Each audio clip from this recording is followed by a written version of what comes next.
नमस्कार, आप देख रहे हैं ब्रेकिंग ट्यूब और मैं हूं आपके साथ अनन्या मिश्रा। उत्तर प्रदेश के कानपुर में लैम्बोर्गिनी कार से 6 लोगों को कुचलने का मामला हर गुजरते दिन के साथ और ज्यादा उलझता जा रहा है। रविवार को हुए इस भयावह सड़क हादसे ने शहर को झकझोर कर रख दिया है। एक ओर पीड़ितों की हालत और उनके परिवारों का दर्द है, तो दूसरी ओर रसूख कानून और सच्चाई के बीच खींची जंग साफ दिखाई दे रही है। अब इस हाई प्रोफाइल केस में आरोपी शिवम मिश्रा के वकील के बयान ने पूरे मामले को नया मोड़ दे दिया है। उन्होंने सीधे तौर पर दावा किया है कि इस हादसे में कार चलाते समय यानी कि लैम्बोर्गिनी शिवम नहीं बल्कि उनका ड्राइवर चला रहा था। वकील का यह बयान सामने आते ही हालांकि यह दावा घटना स्थल से सामने आए वीडियो फुटेज और चश्मदीदों के बयानों से टकराता दिखाई दे रहा है। वायरल वीडियो में साफ देखा जा सकता है कि एक्सीडेंट के तुरंत बाद ड्राइवर की सीट से शिवम मिश्रा को उनके बाउंसर बाहर निकालते हैं।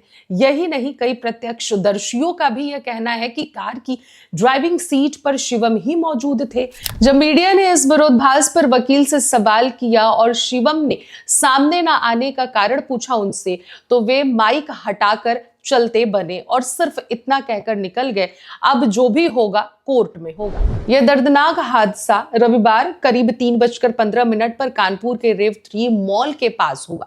सड़क पर सामान्य आवाजाही चल रही थी, तभी करोड़ों रुपए की लैम्बोर्गिनी अचानक बेकाबू हो गई। सबसे पहले कार ने एक ऑटो को जोरदार टक्कर मारी। इसके बाद सड़क पर चल रही रॉयल एनफील्ड बाइक को कुचल दिया।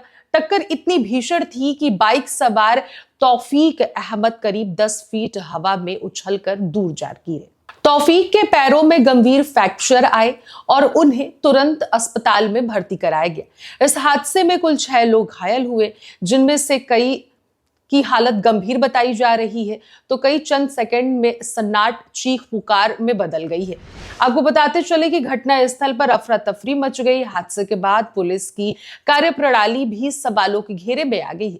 सोशल मीडिया पर एक वीडियो वायरल हो रहा है जिसमें पुलिसकर्मी आरोपी के घर का दरवाजा पीटते पीटते थक कर वापस लौटते दिख रहे हैं। इससे यह सवाल उठता हुआ नजर आ रहा है कि क्या पुलिस जानबूझकर ढिलाई बरतती नजर आ रही है। सबसे चौंकाने वाली बात तो यह रही कि शुरुआती एफआईआर में शिवम मिश्रा का नाम ही दर्ज नहीं किया गया। आरोपी के कॉलम में अज्ञात चालक लिखा गया था।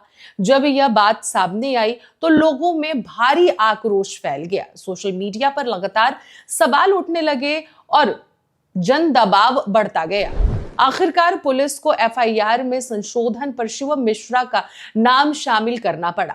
आरोप यह भी है कि थाने के अंदर आरोपी को वीवीआईपी ट्रीटमेंट दिया गया। हालांकि पुलिस ने आरोपों से इनकार कर दिया है, लेकिन घटनाक्रम ने पुलिस की निष्पक्षता पर सवाल खड़े कर दिए हैं। इस केस की सबसे बड़ी गुत्थी यही है कि हादसे के वक्त गाड़ी कौन चला रहा था। एक और वकील ड्राइवर के गाड़ी चलाने का दावा कर रहे हैं, तो दूसरी ओर वीडियो फुटेज और चश्मदीद शिवम मिश्रा की मौजूदगी की ओर इशारा कर रहे हैं। सोशल मीडिया पर वायरल वीडियो ने मामले को और ज्यादा संवेदनशील बना दिया है, क्योंकि उसमें ड्राइवर सीट जो है, ड्राइविंग करने वाला जो सीट है, उसमें शिवम को बाहर निकलते हुए साफ देखा जा रहा है। कानूनी जानकारों का कहना है कि वीडियो फुटेज, सीसीटीवी और मेडिकल रिपोर्ट इस केस में निर्णायक भूमिका निभा सकते हैं। आने वाले दिनों में पुलिस जांच और कोर्ट की सुनवाई से तस्वीर और साफ होने की उम्मीद जताई जा रही है। इस पूरे मामले में शिवम मिश्रा के पिता के मिश्रा का नाम भी चर्चा में आ रहा है। के मिश्रा कानपुर के प्रतिष्ठित उद्योगपतियों में गिने जाते हैं और बशिंदर टोबैको ग्रुप के मालिक हैं। उनका कारोबार सिर्फ उत्तर प्रदेश तक ही सीमित नहीं है, बल्कि दिल्ली, मुंबई और गुजरात जैसे बड़े शहरों तक फैला हुआ है। वे कई नामचीन पान मसाला को कच्चा माल सप्लाई करते हैं। यही वजह है कि यह मामला अब सिर्फ एक सड़क हादसा तक ही सीमित नहीं रह गया है, बल्कि रसूख और कानून के टकराव का प्रतीक बन गया है। आम लोगों के मन में यह सवाल लगातार गूंज रहा है कि क्या प्रभावशाली परिवार ताल्लुक रखने की वजह से आरोपी को राहत मिल पाएगी या फिर कानून अपना काम निष्पक्ष तरीके से करेगा। फिलहाल पीड़ित अस्पताल में जिंदगी की जंग लड़ रहे हैं और पूरा शहर इस मामले पर नजरें टिकाए बैठा है। वकील के बयान से भले ही केस में नया मोड़ आया, लेकिन वीडियो गवाह और बढ़ता जनदबाव यह तय करेगा कि सच सामने कैसे आता है। अब सबकी निगाहें पुलिस की अगली कार्रवाई और कोर्ट के फैसले पर टिकी हुई है, जहां यह तय होगा कि लैम्बोर्गिनी हादसे का असली आखिरकार जिम्मेदार कौन है। फिलहाल हमारे इस खास रिपोर्ट में इतना ही। बाकी खबरों के लिए बने रहिए ब्रेकिंग ट्यूब के साथ।